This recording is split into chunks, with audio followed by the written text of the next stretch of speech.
Bismillahirrahmanirrahim. Assalamualaikum warahmatullahi taala wabarakatuh. Saya Abdul Hakim Abdul Rashid, nombor siswa P154907. Pada tugasan kali ini, saya telah memilih buku yang berjudul Guru Berkesan Pembangkit Kecemerlangan. Ianya telah ditulis oleh dua orang, iaitu Dr. Suresh daripada Universiti Sains Malaysia dan juga Dr. Sivarajan daripada Institut Pendidikan Guru Kampus Tuanku Bainun, Pulau Pinang. Buku ini telah diterbitkan pada tahun 2017 oleh Dewan Bahasa dan Pustaka dan ianya mengandungi 129 helai muka surat. Jadi buku ini untuk siapa? Buku ini ditujukan buat semua guru, tidak kira lah guru baharu, guru yang telah lama berkhidmat, juga kepada bakal-bakal guru sekalian. Dalam buku ini membincangkan bahawasanya peranan guru amat penting dalam membina bangsa dan negara yang berjaya. Guru dilihat sebagai tunjang dan tulang belakang kepada pendidikan.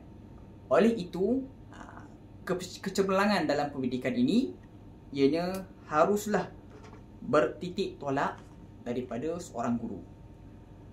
Dalam buku ini membincangkan tentang hal-hal semasa seorang guru. Antara yang disebut ialah cabaran-cabaran yang dihadapi oleh guru pada masa kini.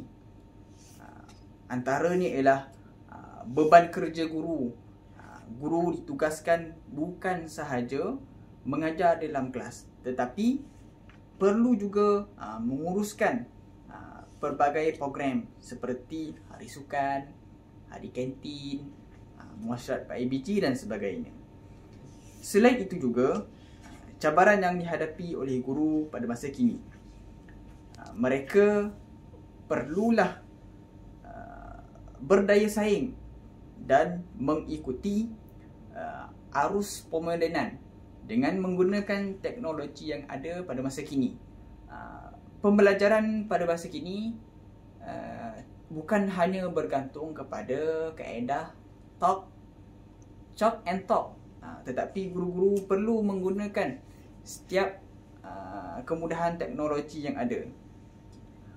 Selain itu juga, antara nilai-nilai yang disebutkan dalam ini ialah seorang guru perlulah berakhlak tinggi. Oleh hal yang demikian, seorang guru merupakan role model dan contoh kepada murid-muridnya. Maka oleh yang demikian, bagi membina murid ataupun menghasilkan murid yang cemerlang akademiknya, juga cemerlang sahsiahnya, ianya perlulah bermula daripada seorang guru yang cemerlang. Sekian daripada saya. Assalamualaikum warahmatullahi wabarakatuh dan selamat membaca.